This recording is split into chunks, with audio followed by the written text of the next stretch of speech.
ప్రభుత్వాలు ఏవైనా ప్రజా సంక్షేమం కోసమే పాటుపడాల్సిన అవసరం ఉందని తెలుగు శక్తి అధ్యక్షుడు బివి రామ్ వ్యాఖ్యానించారు. 2022లో అప్పటి వైసీపీ ప్రభుత్వ నిర్మాణం ప్రారంభించిన నర్సీపట్నంలోని వైద్య కళాశాల వద్దకు రామ్ చేరుకున్నారు. ఈ సందర్భంగా అక్కడ నిర్మాణాలను శనివారం పరిశీలించారు. అనంతరం రామ్ మీడియాతో మాట్లాడారు.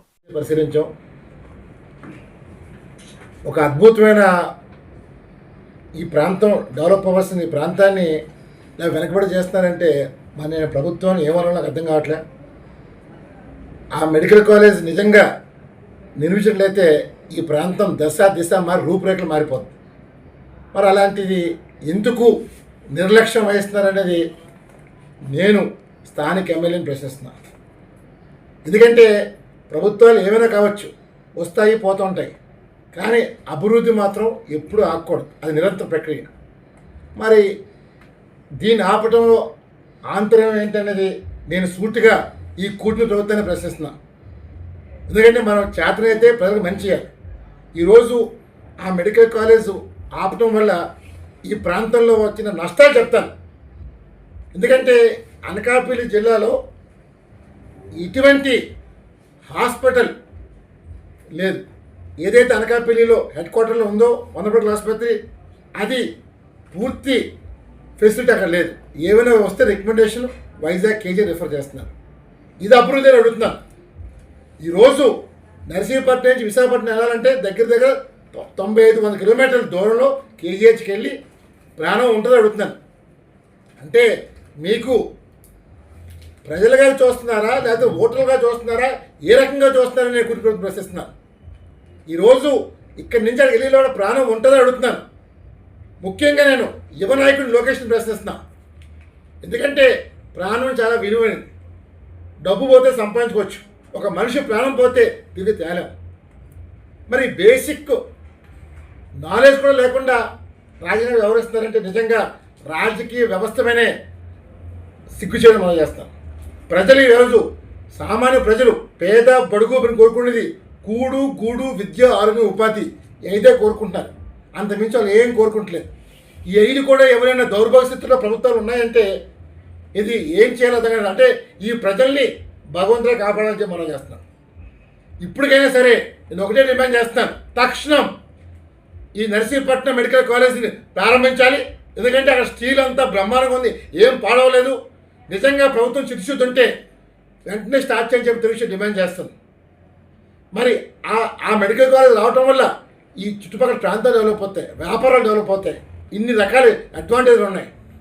ఇన్ని పెట్టుకొని మాకు ఇది గత ప్రభుత్వం చేశారు, క్రెడిట్ వాళ్ళకి వస్తుంది, మాకు రాదు. క్రెడిట్ ఒకటి రావటం ప్రజలు ఓటేసింది పాలించమని చెప్పే తప్ప మీరేమీ ప్రజలకి ఎప్పుడు మొగుళ్ళు కామలా చేస్తారు. మీరు ప్రజా సేవకులు, అది మర్చిపోయి మీరేదో మేము విఐపీలు అని చెప్పి భావిస్తున్నారు. ప్రభుత్వాలు మారినా సరే మీరు ప్రజా సేవకులుగా వచ్చారు, ఇంకోటికి మాత్రం కాదు.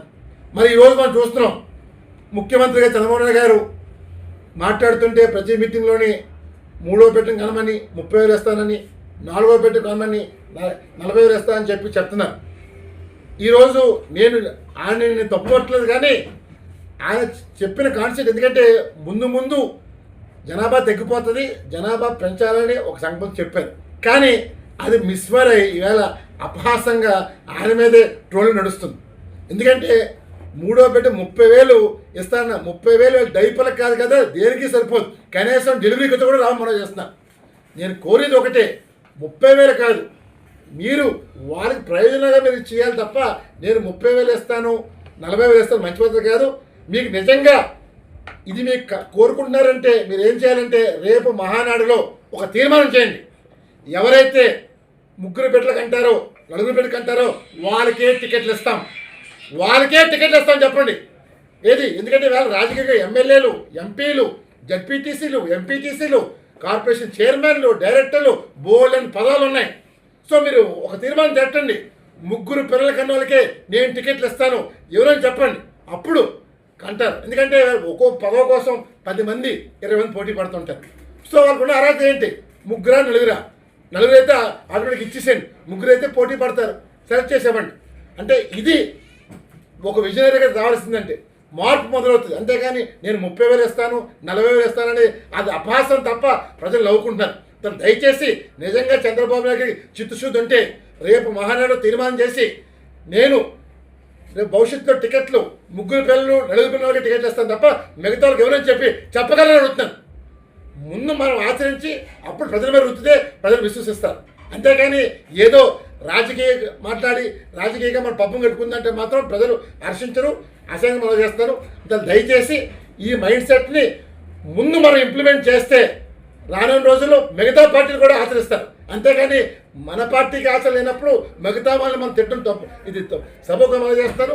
అలాగే ఇవాళ ఇంకోటి కూడా మన మధ్య నడుస్తుంది.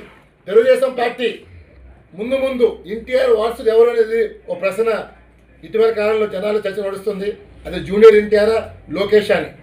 ఎప్పుడైనా సరే కొడుకు బిడ్డ వారసుడు అవుతారు తప్ప కూతురు బిడ్డ కాదని చెప్పి మనవి చేస్తాను.